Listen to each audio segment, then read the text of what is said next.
Welcome to the Diet Doctor Podcast with Dr. Brett Scher. Today I'm joined by Dr. David Unwin. Dr. Unwin is a general practitioner in Northern England. And you know what's interesting is when I usually do these introductions, I'm going to tell you about their website and their books and all their products. Dr. Unwin's completely different. He is a general practitioner taking care of patients, and that's what he does, and that's what he loves. And during this discussion, you're going to see his journey. The journey he took from being sort of the standard general practitioner to noticing and implementing a low-carb lifestyle, and the joy it brought back to him in his practice because he was seeing the improvement in his patients. It's a wonderful journey, and I hope you can pick up on his joy and how this process led him to see medicine in a different light, and how not only has he been helping the patients he sees, but now he's been taking on leadership roles and advisory roles to try and help others implement this. And it's a lesson we can all learn, and hopefully you'll take away from this the type of physician you should be looking for, but also how to interact with your physician if he or she is not of the caliber of Dr. Unwin. It's a wonderful journey, and I hope you really enjoy this discussion. For the transcripts, please go to dietdoctor.com, and you can also see all our past podcast episodes there as well. Thank you very much, and enjoy this interview with Dr. David Unwin.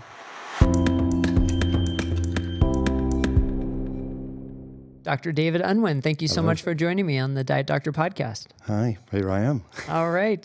So, as we can tell by your accent, you are from England, correct? That's right, the north of England. North of England. Yes. And you're a general practitioner, and you have been for how long? I started in partnership in 1986. 1986. Yeah. And from 1986 to 2012, you practiced in a particular manner. Yeah. Well, I was doing my best. Yeah. I think I was very average, really. But I was so disappointed with the results I was achieving. And what do you mean by that? What were the results you were achieving that were not up to what you wanted? When I look back now, it sneaked up on me, really. I didn't notice for the first few years, and then after a while, you start to realize that nobody looks really very much better. I'm talking mainly about people with obesity and type 2 diabetes, but other conditions as well. And I think I just started noticing that people didn't really seem to look healthy for what I was doing. Yeah. And what were you using as the framework for how to treat them? Well, we're pretty closely regulated, so I was using the usual guidelines that all GPs in the UK use. Mm-hmm. And in fact, that the payment system is slightly based on the guidelines as well. So it was a good idea to do conventional medicine, and they're called QOF, Quality and Outcome Framework payments. And we did very well with those, and so it looked on the surface of it that we were doing quite well. The closer you adhered to the guidelines, the more you got paid, basically. Yeah. Although the QOF figures on diabetes for our practice were quite disappointing, which was a bit difficult to understand. We didn't seem to be doing very well. So I had, on the one hand, a sort of sneaking suspicion or a feeling that medicine wasn't what I'd hoped. Mm. So when you're young, you become a doctor because you want to make a difference. Right. It's not really about money. It's all, you have this shining thing that you want to make a difference. And then the years pass by, and you sometimes wonder whether you are making much of a difference. Because, patients didn't look really very much better. And during my time, we'd had an 8-fold increase in the number of people with diabetes. So that didn't look really a good reflection on me. Right. So there was an 8-fold increase in the people with diabetes. So we had 57 when I started people. That was in total. In your practice? Yeah, out of 9,000 patients. Oh, wow. And we've now got about 470. Wow. So I watched that happening. I just had this sneaking suspicion I was letting people down somehow. Right. That I wasn't achieving what I thought was health and what patients thought was health, because some of the things I measured seemed a bit better, but their experience of life wasn't improving. And I'm guessing you weren't the only person to see that sort of a change, but for some reason it hit you more deeply and you had a deeper awareness of what was happening. I think in part because I knew I was coming to the end of my career, and you tend to reflect. So when I was 55, you're tending to look back on your career. And I was disappointed. Interesting. And I was disappointed in myself, really. And then how did you change? Well, several things happened. There's one particular case I've talked about before where there was a patient who, so in 25 years, I'd never seen a single person put their diabetes into remission. I'd not seen it once. I didn't even really know it was possible. Right, we're not taught that it's possible. No. Right. My model was that the people with diabetes was a chronic deteriorating condition, and I could expect that they would deteriorate and I would add drugs, and that's what would be normally going to happen. Right. And then one particular patient wasn't taking her drugs, and she actually went on the low-carb diet and put her diabetes into remission. But she confronted me with, surely, Dr. Unwin, surely you know that actually sugar's not a good thing for diabetes. And yes, I do. But then she said, but you never once in all the years mentioned that really bread was sugar, did you? And, I never did. I don't know what my excuse was. And so this lady had done this wonderful thing, and she'd also changed her husband's life as well. She'd sorted his diabetes out, and she'd done it with a low-carb diet, and that really made me think. I didn't know much about it. Right. I didn't know much about it. So I found out, well, she'd been on the low-carb forum of diabetes.co.uk, and to my amazement, there was 40,000 people on there all doing this amazing thing. And I was blown away. But then I was very sad because the stories of the people online were full of doctors who were critical of these people's achievements. Right. And practice nurses who were saying, oh, you'll come to harm, I won't take any responsibility for you if you give up your drugs. Yeah, there's a definite fear factor there, isn't there? Yes, there was. And they were being blamed. I thought that was terrible, really terrible, when they would seem to be doing their best. Yeah. And at the same time, I went a run one day with my wife, Jen, and she was saying, how do you feel about retiring? And I said, I don't know, I'm a bit disappointed. And she said, shall we not do one decent thing, one good thing in medicine together before you finish? And I'd just seen this case, and I'd begun to read around it. And so she said, well, who would be the group of people who you'd really like to help? And so I thought people with obesity and type 2 diabetes, that would be a great challenge. And if we could help them, that would be brilliant. Then the next thing she said, well, why don't we do this? And I said, because we're not paid. She's not paid. And and she's a great woman. She said, so we're not paid. And that's why you won't do this thing. And so shall we not just think our way around this? So it was Jen's idea. She said, first of all, why don't we work for free? So we came up with the idea of, on a Monday night, the practice wasn't being used very much, and that my wife would work for free and I would work for free, so the partners wouldn't mind.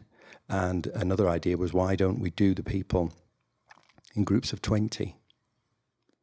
We were very cautious at the beginning, so that it wasn't just people with diabetes. I was really concerned about the people with pre-diabetes because we just started screening for them. So we knew who they were, but we weren't doing anything for them. So it was ridiculous because we knew who they were, and we were just sort of waiting till they developed diabetes. Right, and that's part of that 8-fold increase that you saw in diabetes, where all those people had pre-diabetes when you were taking care of them. Yeah, so why were we waiting? And within that group, I think particularly the younger people, what a shame not to help them. So we sort of thought, let's begin with the younger people with pre-diabetes and invite them in groups of 20 and do them as a group. And then Jen and I learned about low carb with these people. So we bought each one of them. A book on low carb, and then we did cookery lessons together on a Monday night. I remember we did like, how fast can Dr. Unwin make leek soup? Sort of, it's about 3.5 minutes. Wow. We did that sort of thing. So we did it in a group with the patients. Yeah. And I was so surprised because I had such fun. It's such fun, and probably we're seeing a success you hadn't seen in your practice, and a new level of enjoyment that you hadn't seen in your practice for a while. Well, the first thing I noticed was how I enjoyed the experience of group work with my patients, because we're not doctors, we're used to one-to-one, right? But we're not really used to groups. So I was quite scared almost not being in charge of the one-to-one thing. And then, but the group work was so great. I wonder why was it so good? I think it's so good because the group dynamic becomes very interesting, and patients try and help each other. And they were very kind to me. And then I started seeing them improve, which happened quite rapidly. So you went from just doing it on Monday nights to now basically basing your practice on it. Yes. Yeah. Every surgery. So that there was a difficulty because at the time, what I was doing was seen as being, I don't know, not dangerous, but weird. And so it's the partners important. didn't like it. Yeah, and it's important to sort of set the stage, right? Because you work for the NHS, the Natural Health Services in England, and it's sort of a government-run program with one payer and one set of rules. And would you say it's fairly restrictive on what they say is within the scope of what you can do? Well, that's so interesting. I thought that, yes. And then, so we developed this for a little while, and we started with the pre-diabetes, and then people with diabetes started sneaking in because they'd heard it was, and so they started, and they said, well, we want to do the same thing. And then we started getting some very good results with diabetes. And I thought what I was doing was not really part of the guidelines. But, I hadn't really read the guidelines, not all of them, because they go to pages and pages. So because I felt vulnerable, I thought I'll read every word of the guidelines. And then inside the NICE guidelines in the UK, I found some pure gold. So the NICE, NICE guidelines. NICE guidelines for the UK. And it says we should advise high fiber, low glycemic index sources of carbohydrate for people with diabetes. And when I found this, I was so excited because I knew then I'd got something that could make what I was doing, I knew it was effective, but it could be safe. And I was not going to be criticized as much for this. And that's interesting. That's an interesting point, that hanging on the low glycemic index, because that's a difficult thing for a lot of people to understand or interpret and put into practice. It's a very common catchphrase, but maybe not the most practical. But it seems like you found a more practical way to interpret this. That's an interesting story. So I became obsessed with the glycemic index and the glycemic load, which is calculated from it. And I was also obsessed with the results we were getting. So I became a real low-carb bore. I went on and on to the partners. And one of my partners, Cotty Schultz, she said, David, this is getting really boring now because we don't really understand.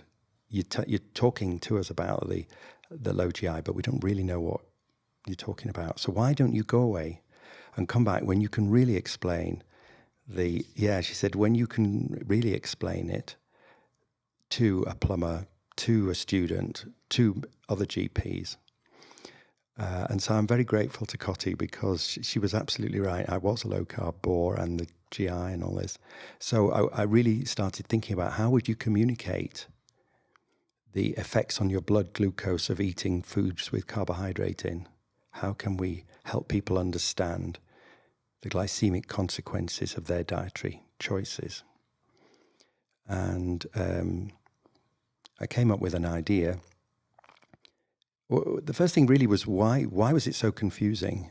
Why did people not understand it? And I decided it was because people are not really familiar with glucose, because the glycemic index and the glycemic load always works out 2 grams of glucose. So this amount of food is equivalent to so many grams of glucose, right? As a glycemic load. And really, I don't think doctors or patients are very familiar with glucose as a substance. What do you mean by that? Because beyond glucose is sugar, right? So, well, it isn't really, is it? You see, because sugar is table sugar, which is, so that's table. So people know table sugar, but they don't really use glucose in cooking. Mm-hmm. And they don't really know what does 10 grams of glucose look like. They were not really familiar, particularly in the north of England. They're not using glucose for anything. They wouldn't know what it looks like. So I was looking for something that patients and doctors would understand and would be familiar to them. So I wondered whether it would be valid to redo the calculations in terms of something we are familiar with, which is a 4-gram standard teaspoon of table sugar. So a 4-gram teaspoon of table sugar. And put that into glucose equivalent. So now you can visualize it. You can see the tablespoon and you can see. Yeah, and you think that's what it does. So I was really lucky. I contacted the original people who developed and experimented and published the work on the glycemic index and the glycemic load, and they are actually in Sydney. And Professor, I think it's Jenny Brand Miller. And I emailed her, and to my amazement, she emailed back. I was so surprised. And I was asking for help. I was saying, is my idea valid? Mm-hmm. And will you help me? And she said, I don't know, but I know somebody that will help you. And that was Dr. Jeffrey Livesey, who was one of the academics who'd worked with her on the glycemic index and glycemic load. And Jeffrey has helped me. And so he redid the calculations for 800 foods.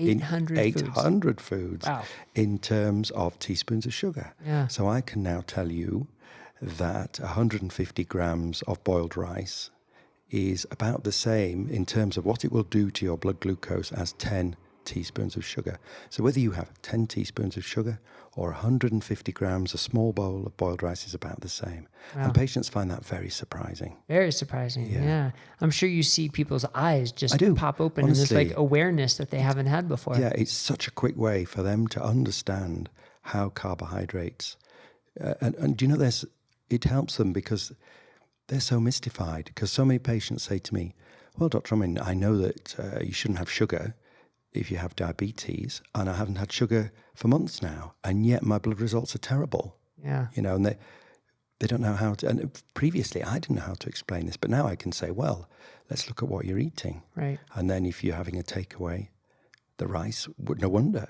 Or if you take, boiled potatoes, 150 grams, that's about 9 teaspoons of sugar. Wow. Or even a small slice of healthy wholemeal brown bread is the same as 3 teaspoons of sugar. So you can begin to see that some items in your diet may not be a great choice if you have type 2 diabetes. And in fairness, that glucose equivalent, that sugar equivalent, is going to react differently in different people depending on their metabolic health. Yes. But when you're dealing with a population that's obese and pre-diabetic or diabetic, that's where the concern is. So I can see how phrasing it that way will really make people understand it better. I think there are 2 really important points. So one is helping them understand that this is where the sugar's coming from. Mm-hmm. But the other vital thing is giving them hope. That's so important. And I think hope's even more important. The idea that, yes, you have diabetes, but it doesn't have to be chronic deteriorating. And that original case that showed me you could put it into remission, if you could repeat that, how wonderful for people. And when because I think we've done 60 now, so I've got 60 patients who've put their type 2 diabetes into remission. So I'm able to say with confidence to people, you stand a good chance. Yeah. In fact, I can say that of my patients who take up low carb, about 45% of them will put their diabetes into remission, which is amazing. Remarkable. Well, no drug can do that. No, it can't. And particularly, I never saw a single case of that in 25 years. And 25 years. Yeah, not one. And now reliably, week after week, I'm seeing people, I'm getting them off drugs for type 2 diabetes. And they're coming in and getting these marvelous results. And it's such cheerful medicine. It makes me, I often ring them up. I love it now. When you get the blood results, I keep them like a treat for the end of the day. The hemoglobin A1Cs, the liver function, and all. Right. I keep it like a treat because so many of them are good, and I'd ring them up at home. Yeah. How often do patients get a cheerful phone call from their GP to say, I'm just ringing you to tell you it's amazing you've done so well. Now, what do you use as the cutoff for the diagnosis? Is it an A1C? I use a hemoglobin A1C. Okay. What level usually?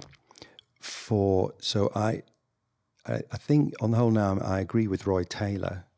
So I'm defining remission of type 2 diabetes as being off drugs for at least 2 months and a hemoglobin A1C in millimoles per mole of less than 48. Okay. You'd have to convert that into percent for the listeners because I can't remember what that is. Okay, we'll have to work on that. Maybe it could come up on the screen. Yeah.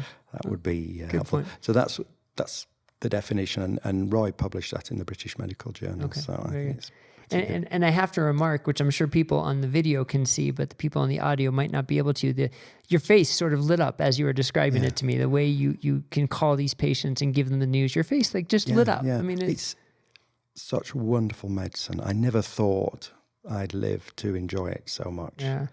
Amazing, I'm old, I'm over 60, and I'm still there. I didn't expect, I was supposed to be retired 6 years ago. That was the plan, and I'm still there. It's really addictive because all the time, I don't know, you just look at the blood results, and it's not really about the blood results, is it? Yeah. Imagine the patients, how they feel when they come in and they lost weight.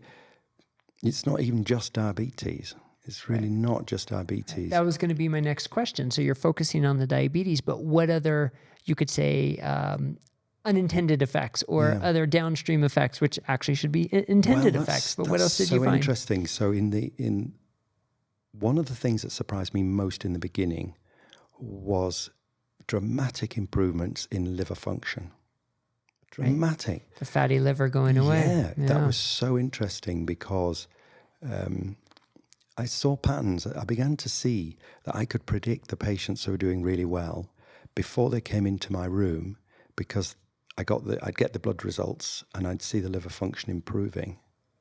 And I'd know this is one that's doing really well. And the liver function would seem to improve almost before anything else. Interesting. I'm now getting, it's about 40 to 50% improvements in liver function in gamma GT, which is the thing I measure. That was the first thing. The next really interesting thing, and this happened to me as well, I used to have high blood pressure, but it started that when I stood up, I felt dizzy and my blood pressure was dropping. That happens in the first few weeks. And then it was happening with patients. And I was discovering that I could stop lots of the drugs that I had them on for hypertension. Right. So every week I was stopping amlodipine, perindopril, loads of drugs that they were on to keep them safe because I worried that they'd faint if they stood up. Right. So imagine how that is for a doctor after 25 years that patients, it wasn't just about diabetes, it started broadening out. So we had the blood pressure, the weight. They were losing significant weight, particularly off the belly. Mm-hmm. They really liked that. The belly was going down. Triglycerides were another thing. I'd worried about triglycerides for years, and I never knew what to say to patients because you do the blood test and the triglyceride was sky high, but I never really knew why. Yeah. And of course, there's no real drug for triglycerides, so what do you say? And I'm embarrassed to say I used to fudge it. I'd say it's a bit high, you probably need to lose a bit of weight and we'll redo it again in 6 months and hope another doctor did the test in 6 months. Because really, I didn't know what did this, why did triglyceride matter? But I found it dropping significantly. And another thing, I don't know whether you've noticed this, have you noticed the first change I see in people is their skin improves? That's nearly one of the first things. Within a couple of weeks, sometimes the skin improves. Yeah. And the other thing is their eyes look bigger. Bigger? Yeah, I think they're losing fat around the eyes. Oh, interesting. Yeah. I always have a little bet with myself. When I see them in the waiting room from a distance, I have a little private bet about this one's going to be good. This one's going to be good. Before I weigh them. And the ones who have the eyes look brighter and bigger, they've nearly always lost weight. And I wonder whether they're losing either periorbital fluid or periorbital fat. I don't know, but it's a thing I've noticed again and again that I see first. And this goes back to sort of how we started this conversation where you said people just weren't looking good. They weren't looking healthy. Exactly. And I've heard you make that analogy. I want to hear your analogy to animals about the same sort of thing. Well, that's a separate thing. So I've had a lifelong interest in natural history. I'm fascinated by wild animals. I run a series of bird sanctuaries. So I do a lot of watching of animals in the wild. I've had all sorts of pets, lots of weird animals that I've had as pets. And another one of the things that had troubled me over the years was human beings don't look like healthy animals. If you go down the street, how many would strike you as a really strikingly healthy animal? Not very many. Right. Isn't that odd? Yeah. And yet wild animals on the whole do look healthy. And you could say, well, maybe it's because the wild animals are all just young and the people I'm seeing in the street are mainly old. But that's not true because I started to notice even 30-year-olds who should be in the prime of life were looking obese, with poor skin. They didn't look healthy and they didn't look happy either. And so I used to think, well, this is really odd because human beings are not looking healthy. And suddenly I had this thing that they were looking healthy. And not only did they look healthy, they felt healthy. And another thing I noticed at the beginning was so the average patient I'm dealing with weighs 100 kilos.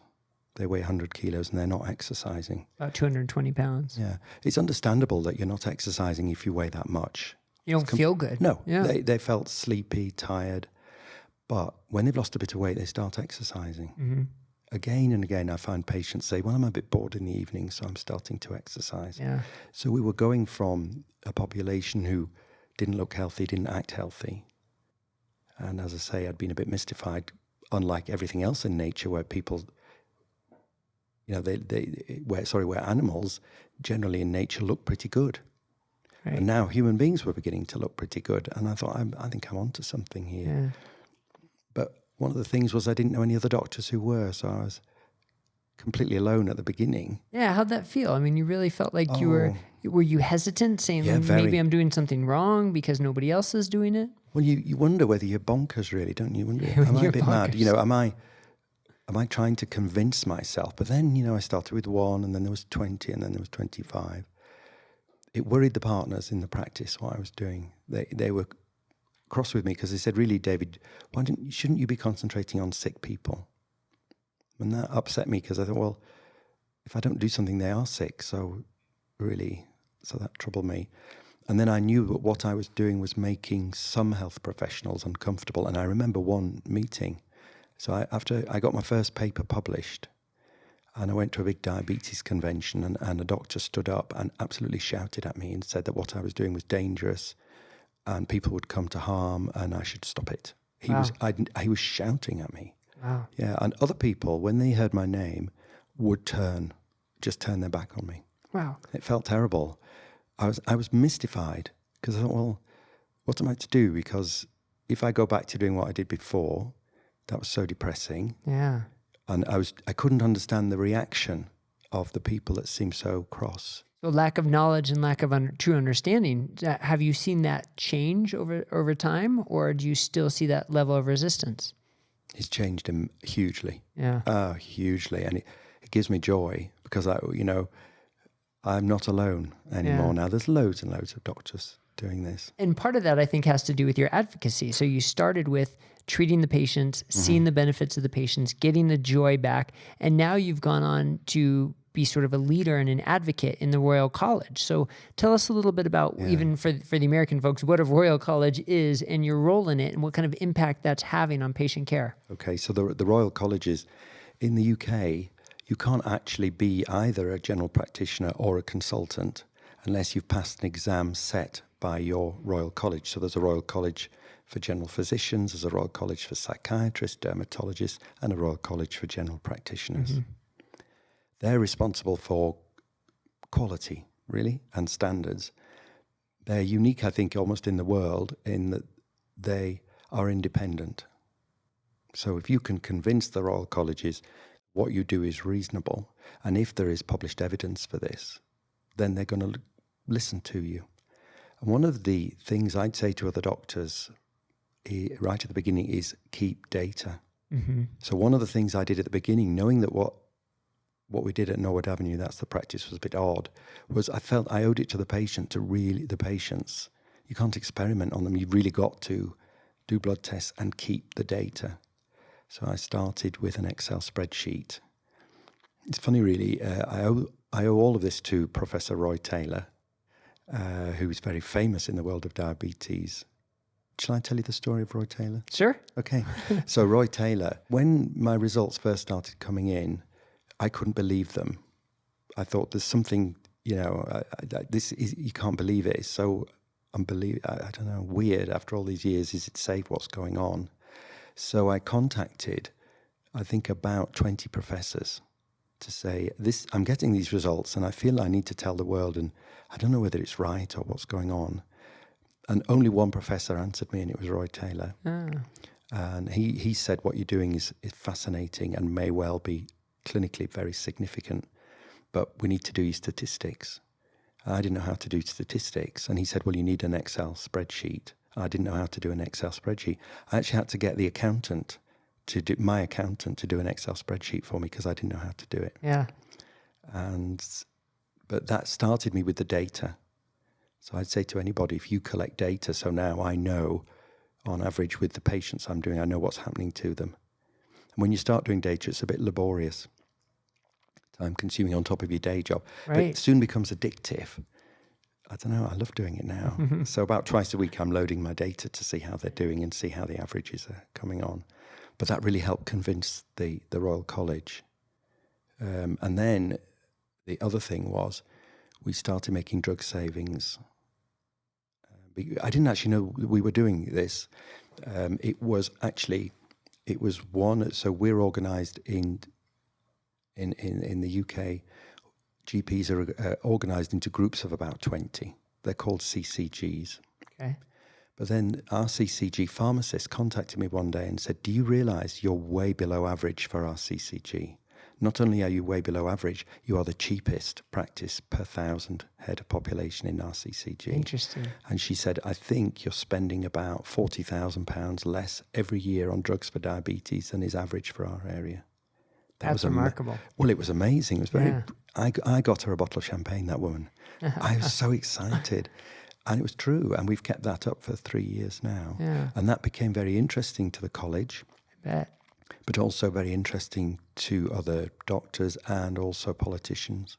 So now you don't have to worry so much about being outside standard of care because you're showing, you have evidence, you have data to show how you're benefiting the patient and benefiting the bottom line with medication prices. It's not even that, is it? Because I think I am doing low glycemic index sources of carbohydrate for diabetes, which is part of the NICE guidelines. But I think I just ignored that and went straight to drugs.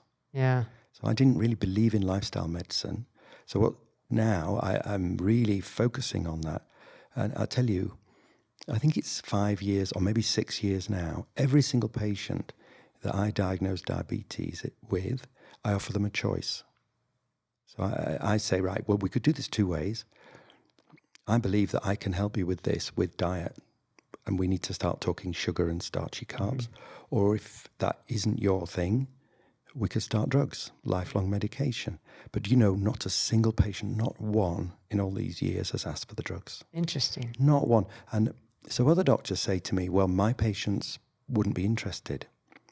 But, my patients weren't interested for the first 25 years because I didn't give them that choice. And I think if we could give people the choice and offer support. So I say, shall we for 3 months? How about we have a go?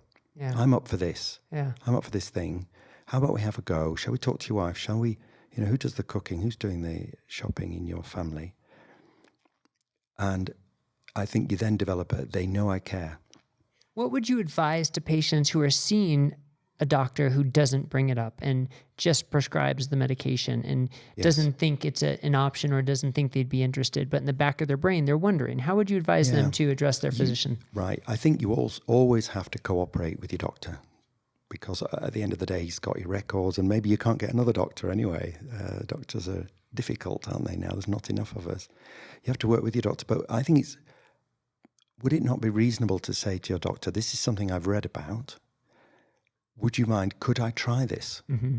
Could I try this? Would you give me the chance to try this?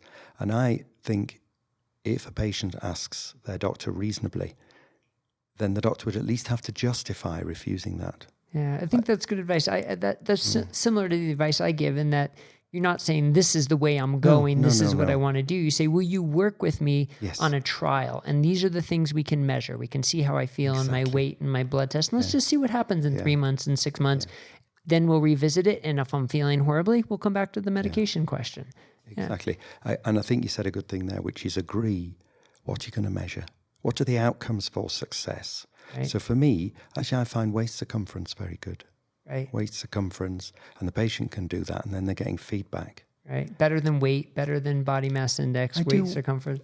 Both. Yeah. Both. I mean, because I've actually had patients, I don't know about you, I've had patients whose diabetes has improved significantly without weight loss. Without weight loss, right. But you can see, that? Yes, I have. And but you can see body composition changes without the weight loss. Absolutely. Some of them, have they put on muscle? Probably. But the belly's gone small, hasn't it? Yeah. So it's worth measuring both. That's a really, because there are people who don't believe that, There are clinicians who don't believe you could improve diabetes without weight loss. Right. There definitely are, but you can. I was going to say something about motivation. I think. This is some of the stuff I've learned from my very clever wife, Jen. And that is, so the first thing is giving patients hope. Mm-hmm. It's a really interesting subject, the subject of hope, and how do we give people hope of a better future, and asking about their goals. The next thing is feedback is absolutely central to behavior change, isn't it? It is. Central. So I love I don't know any of the listeners who've seen my Twitter stuff, but I do this graph of the week.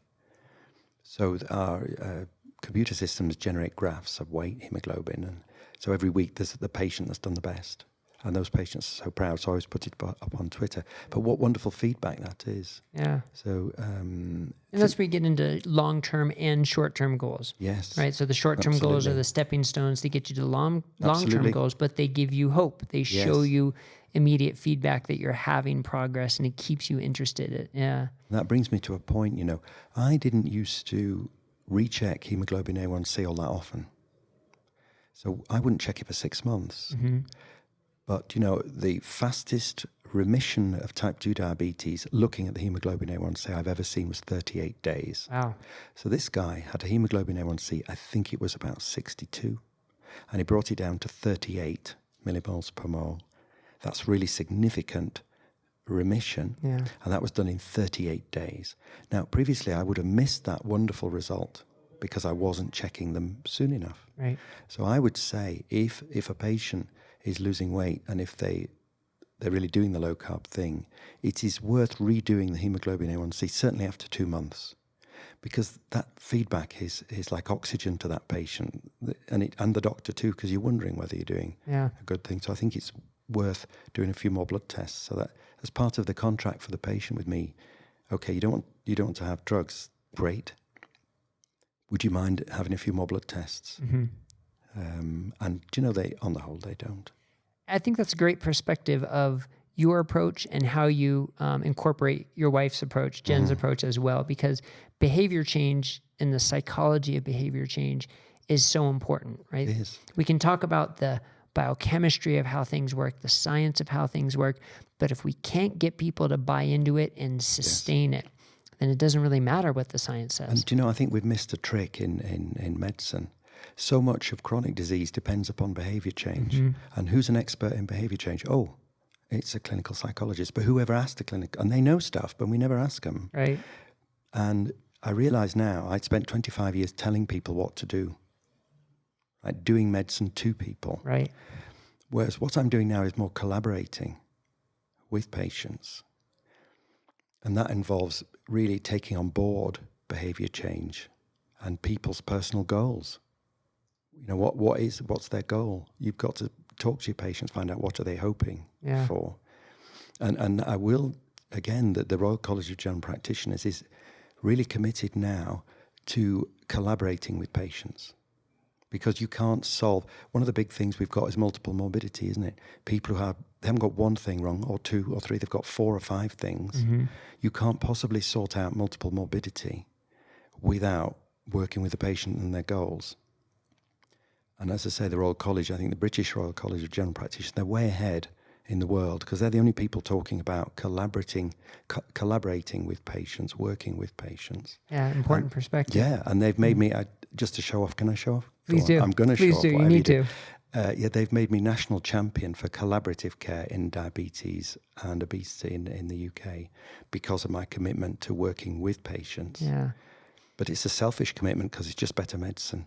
It's just much more fun. So at the start, people are yelling at you and condemning you, and now you've been made the champion of collaborative care in diabetes. I mean, that's a remarkable journey. It's a turnaround. I'm sure I'm still irritating a lot of people. It's very difficult, I'm certain I am irritating people. But, they're working at 10-minute appointments. It's hard, and you can't get locums. It's a long day. It's a really hard day. And then this doctor comes along and starts saying, oh, what you're doing, you should be doing it this way. And why don't you do this as well? And why don't you run groups as well? I really understand how difficult it is if you're very tired to start taking on, because equally, how about heart disease? How about so many other subjects, aren't there? Right. So, any GPs out there that I'm annoyed, that I've annoyed, I'm sorry, I apologize. Well, your story is fantastic and a great learning experience for physicians. I mean, I hope there are a number of physicians listening who can see sort of your progression and the joy that you've gotten from helping people more than you were before. And then for patients to understand the type of doctor they should be looking for. You know, I wish everybody could work with you, but clearly that's not possible. But hopefully there are more like you that they can work with, and how to sort of frame the conversation a little bit differently with their doctor. I've got another thing to add on that. I think very often we're telling patients what to do, but we're not framing it very well. So now I'm trying to frame my information and advice in terms of physiology that a patient can understand. And I think then the patient can decide whether to take my advice or not, because they're in a better position. So I'd quite like to just add a little bit about insulin. Sure. Insulin. So I explain to patients with type 2 diabetes that one of your problems is insulin. So what happens is if you eat the 150 grams of rice, then you're going to absorb about 10 teaspoon equivalents of glucose into your bloodstream. What does the body do with that glucose? Where does it go? Because you are programmed. We know that high blood glucose is dangerous, so your body has to get rid of the glucose. Yeah. Insulin is the hormone that gets rid of glucose to keep you safe. Insulin pushes glucose into cells to get rid of it. And it pushes glucose into your muscle cells for energy, which is fair enough, but maybe you're taking in more glucose than you need for energy. What happens to the rest of it? And that glucose is being pushed into your belly fat to make you fatter, and it's being pushed into your liver to make into triglyceride and could give you fatty liver. And anybody with a big belly in middle age is beginning to understand that maybe the toast, the rice, the whatever, might have something to do with a big belly. And so what I'm saying to them, they've got a little hook in their own lives to think maybe he's telling the truth. And then if they take my advice and the belly gets smaller, they think, oh, Dr. Unwin might have made a good point. So I think this idea of really thinking about communicating with people in 10 minutes to give them information that is relevant to the goals that they have. So if you want to get rid of your belly, I can talk about getting rid of belly fat, or people want all sorts of different things. But let's talk about physiology. And particularly if you relate diet to physiology, it becomes more powerful, I think. I think so, yeah. Well, thank you so much for sharing your experience with us and sharing your journey. I hope there's a lot that people can take from this to apply to their own lives and sort of chart their path for health. And I love to see the joy in your eyes and the excitement of helping people come back. So thank you very much. I hope they like it too. All right. This has been a pleasure.